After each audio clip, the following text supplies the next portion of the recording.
everybody, my name is Elizabeth Couch and I'm with Elizabeth Couch Photography. I'm a wedding photographer based in Dallas, Fort Worth, and today I have a special guest with me. Hello, I'm Morgan. I'm with Southern Enchantments. I'm the owner and lead wedding planner. And so today we're here to talk about the planning journey, basically how you need to break it down and what you need to do when. If you have an engagement that's a little bit like a year or maybe a little bit longer, or if you are on the express track and have like a couple months to go about it. So what is the first thing that couples that come to you like need to do or need to figure out? Absolutely. So typically a lot of people have like a date in mind already, whether it's like an anniversary or like a specific month that's special to them. You know, some people already have that kind of set. Other people are a little bit different and they are like, I want this venue, and then depending on that is how we're gonna pick our wedding date. So those are kind of interchangeable. Either you pick your date and then you find your venue and hope that they have your date available, or you pick your venue and then you pick a date based off of that. That's like the number one things that you want to get settled. Some people choose to have an engagement party, so obviously that's something that you would do right away as well if you choose to do that. Most people don't wait the few months beforehand because at that point there's so many other things going on.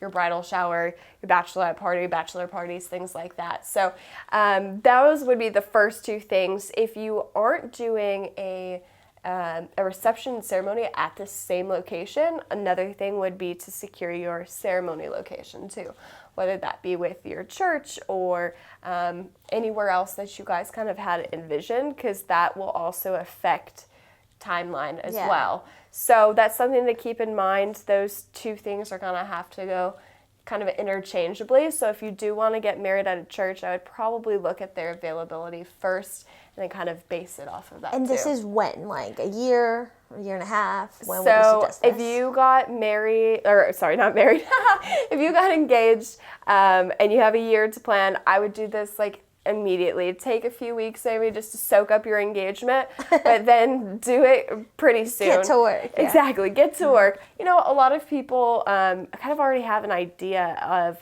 when they want to get married, or they've had a conversation about it previously.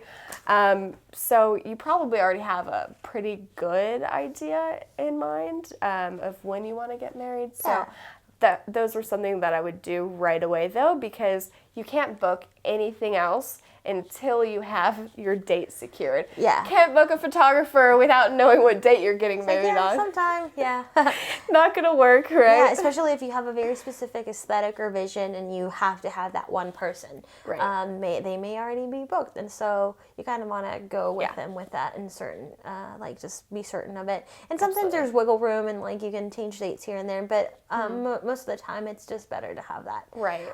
So what's next? So still kind of at that 12-month mark. This can be a little bit later on after you have that stuff booked. Some people choose to hire a wedding planner.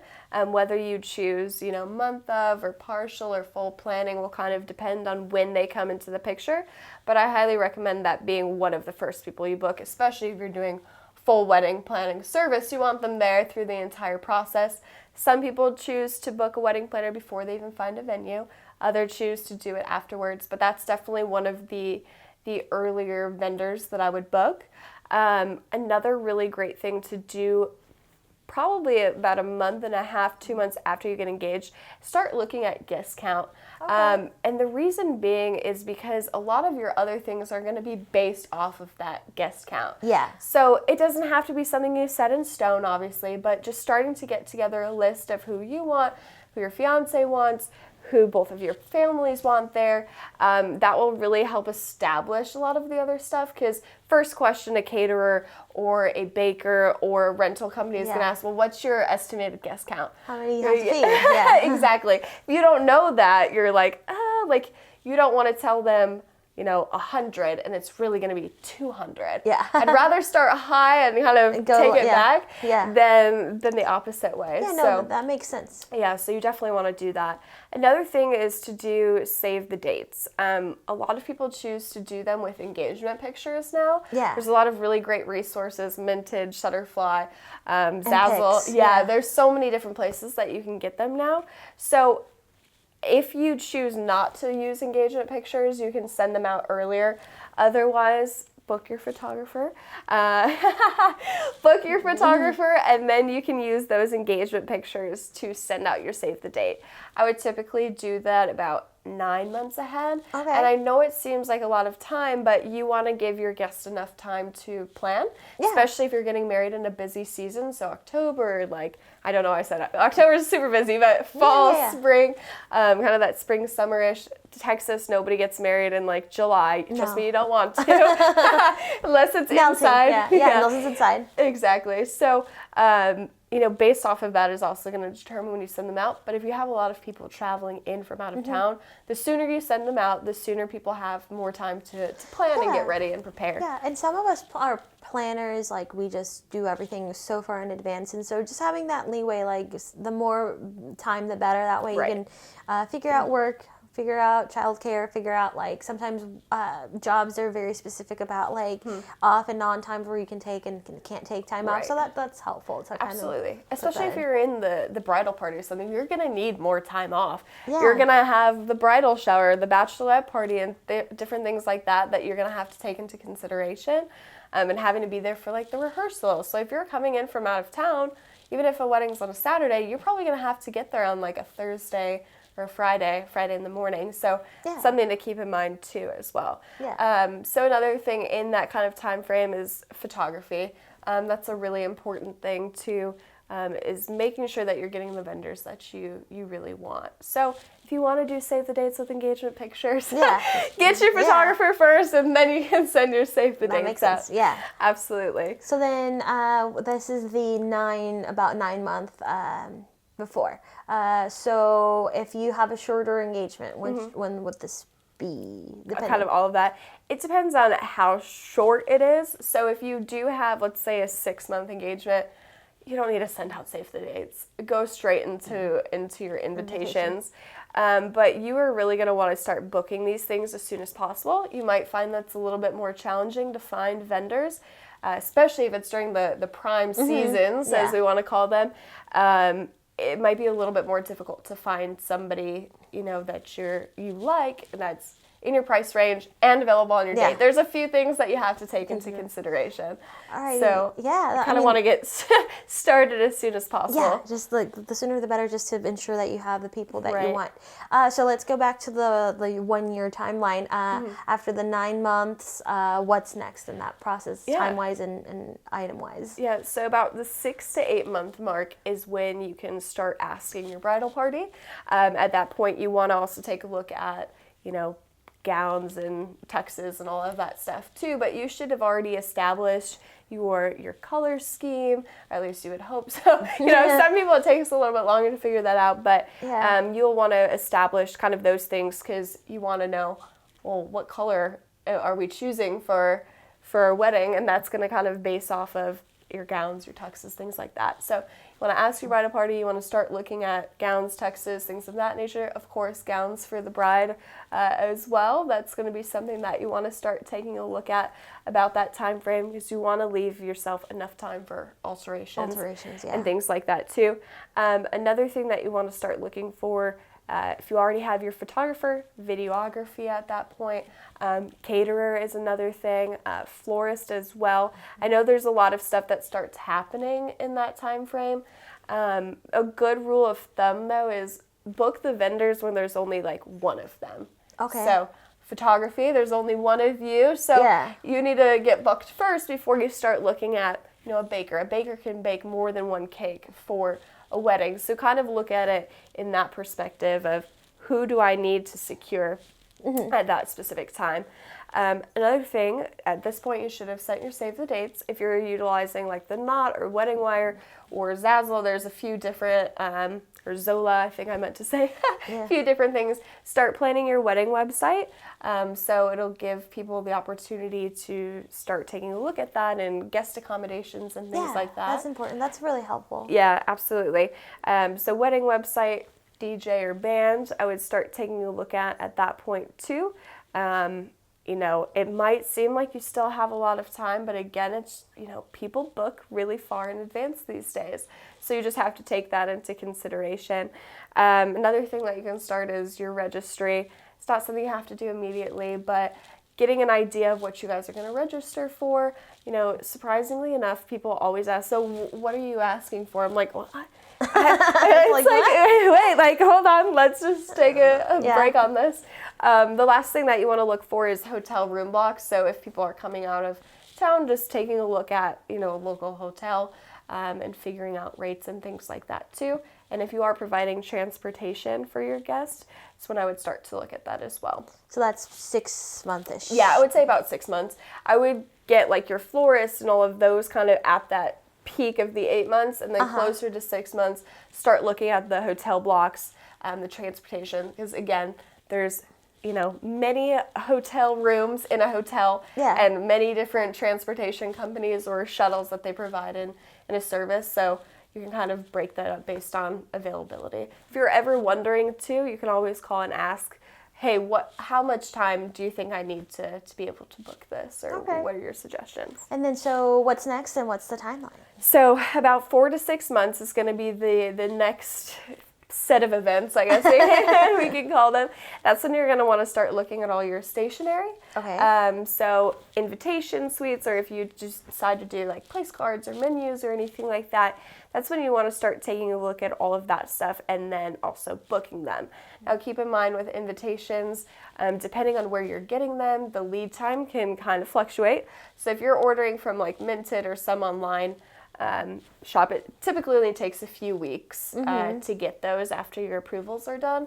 If you're getting them custom made, it can take between 6 to 8 weeks and sometimes even longer, depending on how much stuff you guys are ordering. And this like includes the calligrapher that like does signs and things like that, right? Right. Yeah, you probably don't need to buy this signage right away, but getting those invitations out of the way and then kind of adding that stuff on top of that. Yeah, okay. The reason I say that is your signage or your menu cards and things like that should reflect the same theme that your invitations have. So once you have your invitations, you can kind of plan the rest of the stuff off of that. Yeah, that makes sense. That can happen a little bit later on, but I would say 6 months is definitely when you want your invitations. Yeah, when I say stationery, I mean invitations. Yeah, that makes sense.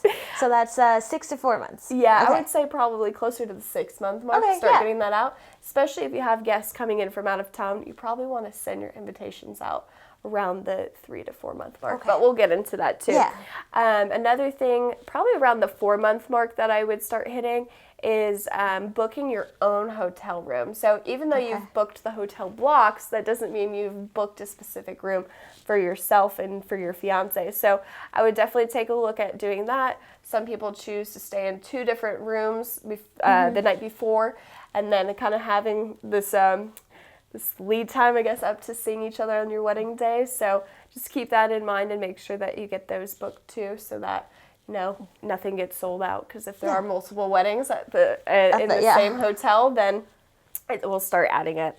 Another thing to start looking at about the 4 to 5 month mark is rehearsal dinner. Okay. Where you guys are going to have that hosted. Are you going to do like a dinner at somebody's house? Are you going to go to a restaurant? Are you going to rent out a room?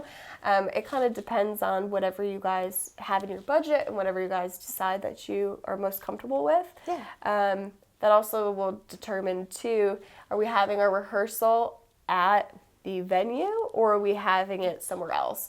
Sometimes, churches or venues will have weddings the day before yours, which won't allow for you to use that space for the rehearsal. Oh, yeah, that's a good thing. Yeah, so definitely ask your coordinator at that reception or ceremony site and figure out when you're going to have that, because that's also going to kind of determine what time your rehearsal dinner and things like that would start to. Yeah, and for some people that may already be sort of part of the accommodations or the venue. Right. Like for us, an example, we kind of just rented out like the cabin property or whatever. It had the wedding barn and then 2 cabins, and then we had our rehearsal and our our dinner and everything. And then we kind of started. But a lot of venues don't have that option. But it's nice to, if that's an option, to kind of iron that down as soon as possible. Right, absolutely.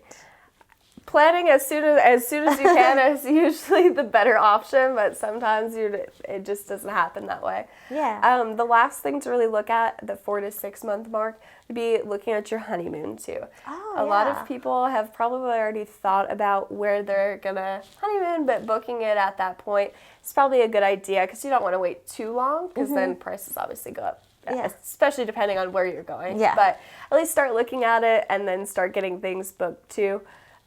But that's kind of what I would suggest for that time frame. Yeah, that's a smart set of points. And then the next time frame, what would that be? So about 2 to 4 months beforehand. So you should have, we'll say closer to the 2 month mark, because 4 months out you're not going to really know the guest count or anything like that. So send out your invitations, and then closer to that 2 month mark, you'll be able to start picking out the menu with your caterer. Okay. So some venues have specific caterers you have to use. Others allow you to bring whoever from the outside, or they already just have an in-house caterer, and that's kind of what you get. That's basically what happens with hotels is if you choose the hotel, you get their you have to use their caterer. So that's something to keep in mind. So depending on if it comes with your venue or not, that's going to determine when to book your caterer. Okay. Going back to the 6 to 8 months, I would probably book it in there just to secure it. But closer to the 2 to 4 month mark is when you want to start doing a tasting and then picking out your menu if you haven't already. Some caterers do things differently, so it's really just dependent on their policies. Okay. So that's, what was the time frame again? I'm not on the, 2 to 4 months. So I would pick out your menu probably around the 2 to 3 month mark. Okay. We're just like so many details. Yeah, I just like so many numbers and things. But that makes sense. And so then after that, you're really getting to crunch time. Yes. So you sent out your invitations. You're getting everything kind of lined up. Your menu. It's really going to come down to like the final month when you're going to have a lot of the little things start to come together. So at the 1 month mark, 1 to 2 month mark, you're going to start buying those little things. So guest book, table numbers, any of those smaller items. I always suggest doing those closer to your wedding. I know it's like the fun things that you like want to buy, you're super excited about. Like, ooh, these would look really good. The only reason I suggest to wait is until you have all of your other stuff secured, your floors, like kind of the whole aesthetic of how everything's going to go, then add on the other stuff because you're not going to base your guest book how your guest book looks and like determine your flowers off of that. You know what I mean? Yeah, so you want to do that. Exactly. Big picture first and then starting to get into like some of the smaller things too. Another thing is going to be, working with your officiant and kind of making sure that you have everything nailed down. So starting to go through how the flow of your ceremony is going to go.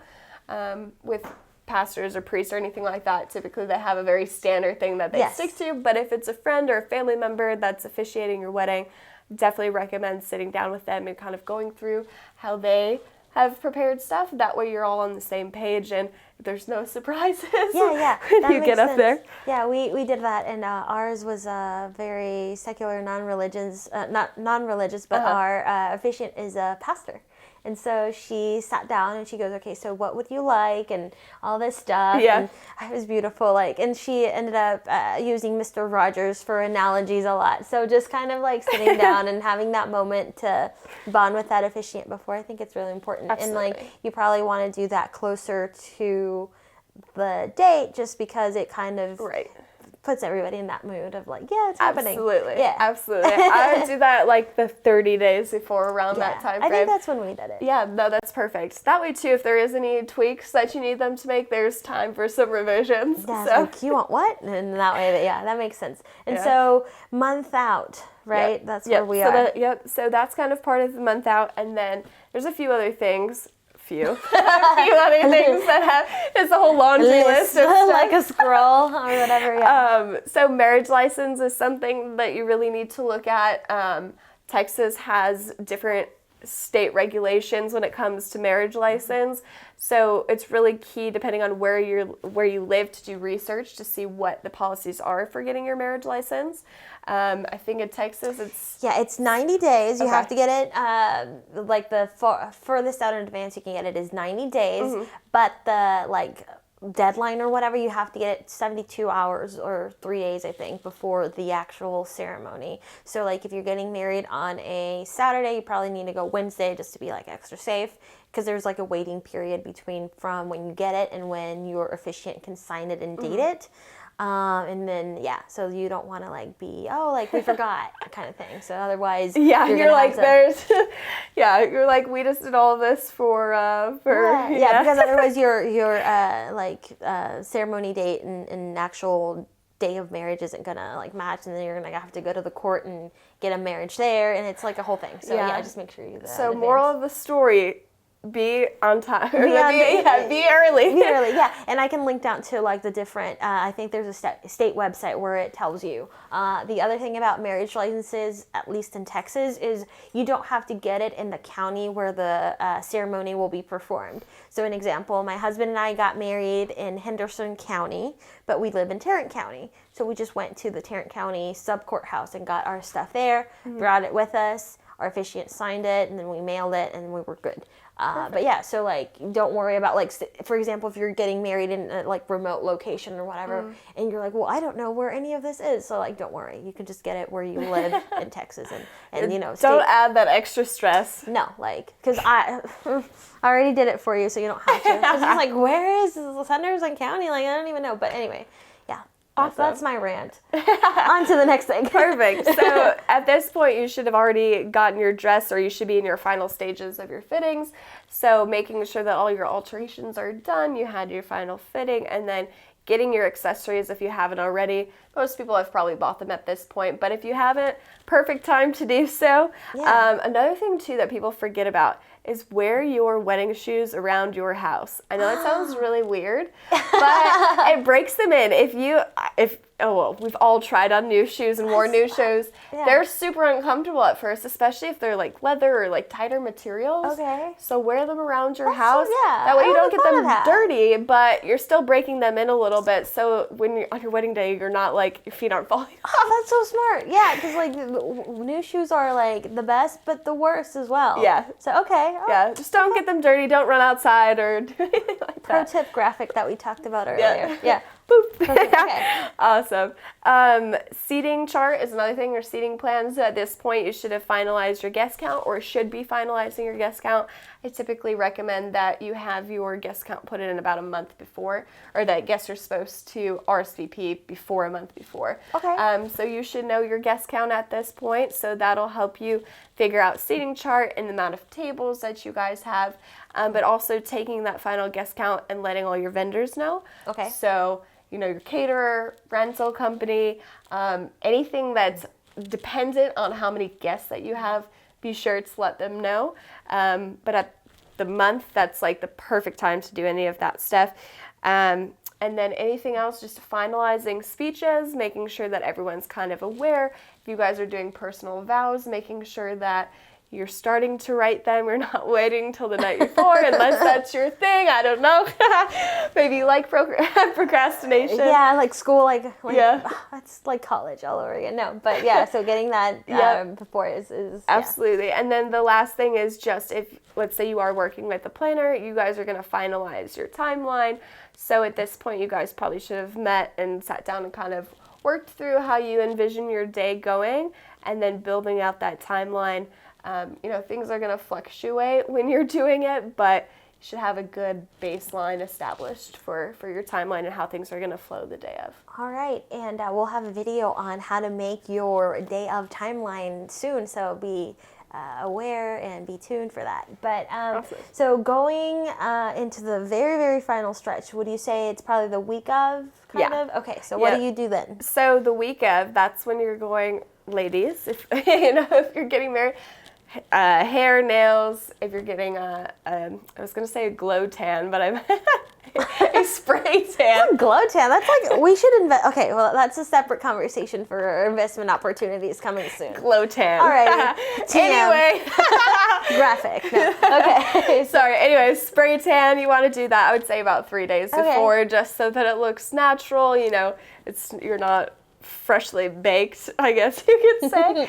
So you want to do that. Want to finalize any of your transportation. So drop-off times, pickup times, locations, anything like that that you guys have to work on.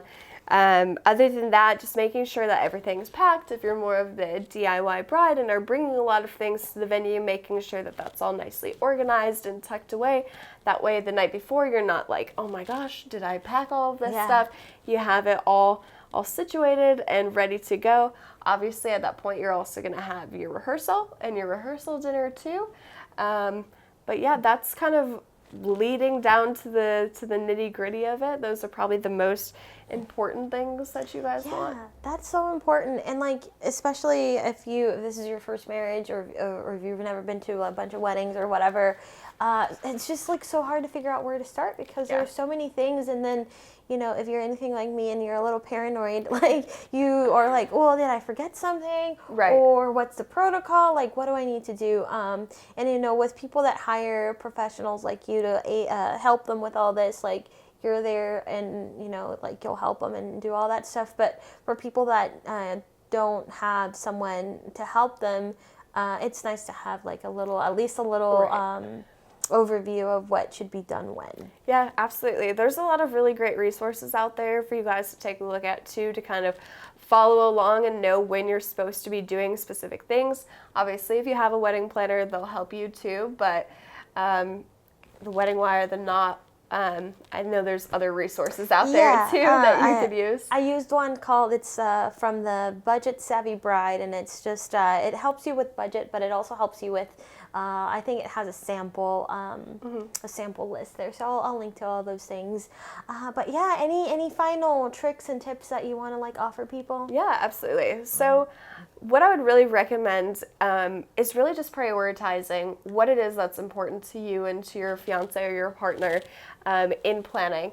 So I always recommend writing a list, each of you separate, doing 3 things that are most important to you on your wedding day. So there's probably going to be some overlap, or typically there is, or they're similar enough to where you can kind of compromise. But putting that list together, so let's say, you know, photography and food and music are 3 things that are really important to me. And let's say you had photography and food and alcohol, I don't know, anything like that. So we have a lot of commonalities between the two. So we would make sure that we allocate more budget towards those things. But on top of that, you also want to book those things first too. If you guys really into photography, making sure that's one of the first things that you guys book so that you secure the people or the person that you want. Same thing with like food. You're making sure that you have the caterer that you've been looking at, or you know, the bartenders you just have to have. You can't live without, whatever it might be. Kind of prioritizing that stuff and then basing things off of that.